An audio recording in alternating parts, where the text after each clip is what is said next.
chaanaalii keenya nageenyi keenya bakkuma jirtanitti isin haa ga'u jecha namoonni chaanaalii keenya haaraa taatan subscribe gochuun maatii chaanaalii keenya akka taatan gamarmaan isin gaafanna.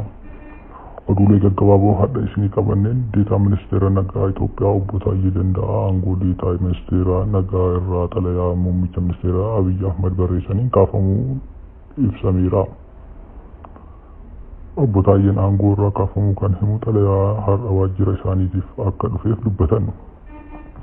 Xalayaa sarara sadii mallattoo ministeera muummitiin obbo Taayyeef barreeffame deetaa ministeera nagaa ta'uun gumaacha godhaniif galateeffachuun akka lakkoofsa Itoophiyaatti muddee tokko bara 2016 irraa kaasee aangoo isaaniirraa kaafamuu eereera.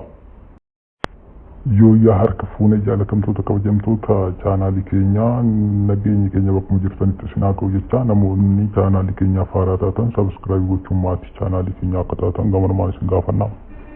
Oduulee gaggabaaboo hadha isinii qabanneen deetaa ministeera nagaa Itoophiyaa obbo Taayyee Danda'aa aangoo deetaa ministeera nagaa irraa xalayaa muummicha ministeera Abiyyi Ahmad barreessaniin kaafamuu ibsameera. Obbo Taayyeen aangoo irraa kaafamuu kan himu xalayaa har'a waajjira isaaniitiif akka dhufeef dubbatan.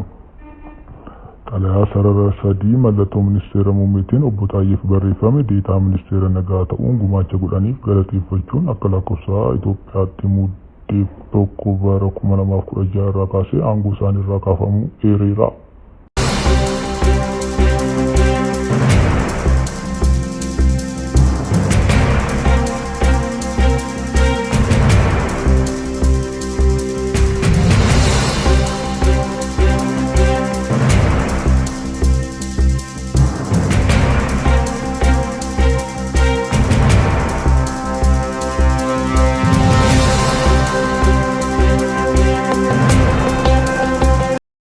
Dhumarrattis obbo Taayyeen aangoo irraa kaafamuu kana dursanii akka beekan gaafatamanii kanaa olitti qophii qabna nuti kana qofaa miti jedhan aangoo irraa kaafamuu isaanii raajii hin qabu jechuun ibsan.